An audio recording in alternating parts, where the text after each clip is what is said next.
नमस्ते दोस्तों। एक व्यक्ति बुद्ध के पास आता है और उनसे पूछता है कि बुद्ध अपने मन को काबू में करने और उसे समझने का पहला चरण क्या है और हम कहाँ से शुरुआत करें कि हमारा मन हमारे बस में आ जाए।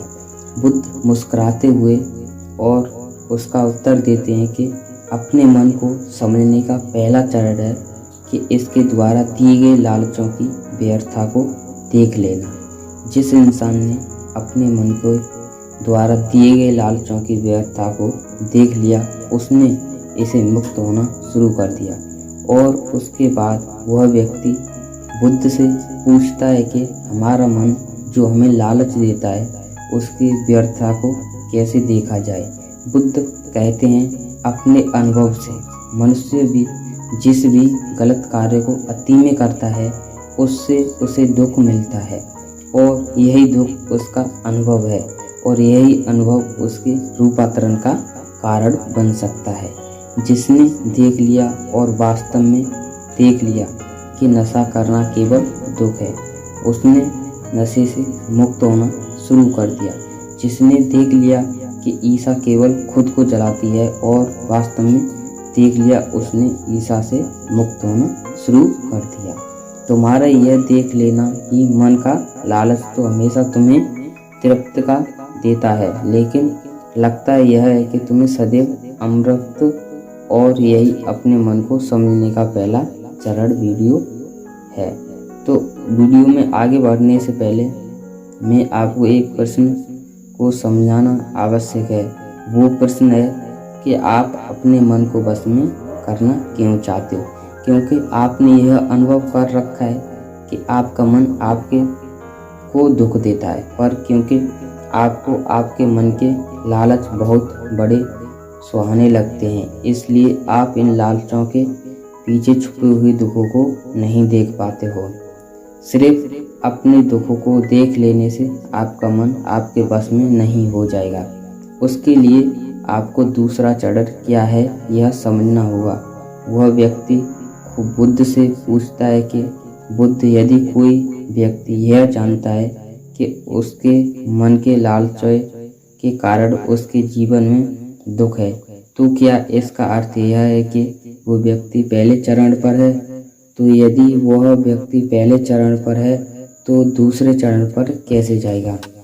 बुद्ध कहते हैं कि उस व्यक्ति को खोज पर निकलना होगा, किसी ऐसे व्यक्ति की खोज पर जो अपने मन से मुक्त हो चुका है और जिसने अपने मन को जान लिया है।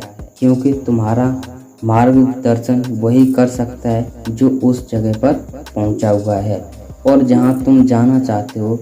दोस्तों, यहाँ पर बात समझनी एक आवश्यक है कि खोज पर निकलने का अर्थ यह नहीं है कि आप सन्यासी बन जाएं, बल्कि खोज पर निकलने का अर्थ यह है कि कोई ऐसा व्यक्ति खोजना जो आपका मार्गदर्शन कर सके। अब यहाँ पर प्रश्न यह उठता है कि ऐसे व्यक्ति को कहाँ पर खोजें, क्योंकि आस पड़ोस में तो सभी लोग अशांत पर भरे हुए हैं। तो इस प्रश्न का उत्तर यह है कि आप ऐसे व्यक्ति के आसपास पड़ोस में मत खोजिए, बल्कि इंटरनेट पर खोजिए, क्योंकि इंटरनेट पर आपको पूरी दुनिया में जोड़ता है। दोस्तों, में और आप इस इंटरनेट के बदौलत ही जुड़े हुए हैं। अगर इंटरनेट नहीं होता तो क्या आप मेरे दोस्तों, इस दुनिया में बहुत सारे लोग थे और सभी हैं और हमेशा रहेंगे जो आपका मार्गदर्शन कर सकते हैं और अच्छे से जानते हैं कि अपने मन को समझने का दूसरा चरण क्या है। वह व्यक्ति बुद्ध से पूछता है कि उस व्यक्ति की पहचान क्या है जिसने अपने मन को समझा लिया है और जिसने खुद को जान लिया हुआ है। क्योंकि हर व्यक्ति यह दावा करता है कि वह ज्ञानी और बुद्धिमान है, लेकिन वास्तव में ज्ञानी कौन है वह कैसे पता लगेगा? बुद्ध कहते हैं यही तीसरा चरण है और वो चरण सुनना ही अपने मन को समझने का तीसरा चरण है। उसके बाद वह व्यक्ति बुद्ध से पूछता है, क्या देखकर यह पता नहीं किया जा सकता, क्योंकि आपको देखकर ही पता लगता है कि आप एक महात्मा हैं। बुद्ध कहते हैं कि देखने में तो कोई व्यक्ति बहुत शांत लग सकता है, लेकिन भीतर से वह क्या है यह उसके शब्द ही बता सकते हैं। लेकिन ध्यान रहे कि शब्दों पर भी विश्वास एकदम से नहीं कर लेना चाहिए। किसी भी बात पर विश्वास इसलिए कर लेना है कि उसे मैंने कहा हुआ है या किसी महात्मा ने कहा हुआ है, उसे कह दिया है।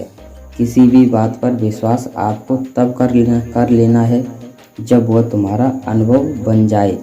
गौतम बुद्ध के द्वारा कही गई इस बात को मैं आपको थोड़ा और आसान भाषा में समझाने की कोशिश करता हूँ। दोस्तों, कोई कहता है कि ध्यान करना अच्छा है और कोई कहता है कि ध्यान करना बुरा है। ये दोनों ही अत्य हैं। अगर आप सभी ध्यान को और अच्छे से समझते हैं कि अपने मन को समझने का तीसरा चरण क्या है। बुद्ध कहते हैं कि किसी भी बात पर विश्वास तब तक नहीं करना है जब तक वह तुम्हारे विवेक की कसौटी पर खरी नहीं उतर जाए, और इसके लिए कर्म करना आवश्यक है, और कर्म ही अपने मन को समझने का चौथा चरण है। अगर आप धन कमाना चाहते हैं तो आपको सही दिशा में कर्म करना आवश्यक है। ठीक उसी प्रकार अगर आप खुद को जानना चाहते हैं तो आपको सही दिशा में कर्म करना आवश्यक है। वह आदमी बुद्ध से पूछता है कि सही दिशा में कर्म करते वक्त आदमी क्या गलती कर सकता है। बुद्ध कहते हैं कि केवल 2 गलतियां कर सकता है। पहली गलती है शुरुआत न करना और दूसरी गलती है पूरा रास्ता तय न करना। और इन दोनों गलतियों के पीछे हमारे मन की चाल होती है। कोई सोचता है कि मैं शुरुआत कल से करूँगा और कोई सोचता है कि शायद मैं सफल न हो जाऊँ। इन दोनों ही गलतियों को व्यक्ति जागरूकता की कमी के कारण करता है। बिना जागरूकता के व्यक्ति का मन उसे सही दिशा में चलने की नहीं देता, और जागरूकता ही अपने मन को समझने का 5वां चरण है। इसलिए दिन के हर एक क्षण में जागरूकता के साथ जियो। कोई भी कार्य करो तो उसे जागरूकता के साथ करो। अगर सांसें भी लो तो उसे जागरूकता के साथ लो। बिना जागरूकता के साथ जिया गया भी क्षण मृत्यु के समान है। और ध्यान रहे कि जागरूकता बिना ध्यान के संभव नहीं है।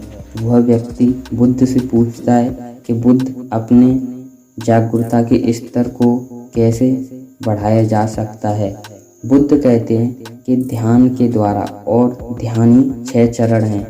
एक बार अपने मन को समझने के 6 चरणों को ध्यान से समझिए।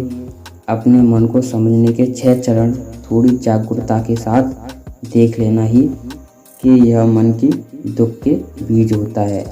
किसी ऐसे व्यक्ति को खोजना जो मन से मुक्ति पाने का मार्ग बता सके। सुने हुए को कार्य में लाना। जागरूकता जिसे आप मार्ग से भटकना ना। ध्यान दें। सीधे शब्दों में कहा जाए तो ध्यान ही वह नाव है जिस पर बैठकर मन रूपी नदी को पार किया जा सकता है। लेकिन ध्यान तक पहुंचने के लिए शुरुआती के 5 चरण बहुत आवश्यक हैं। अभी आप कौन से चरण पर हैं, हमें नीचे कमेंट बॉक्स में करके जरूर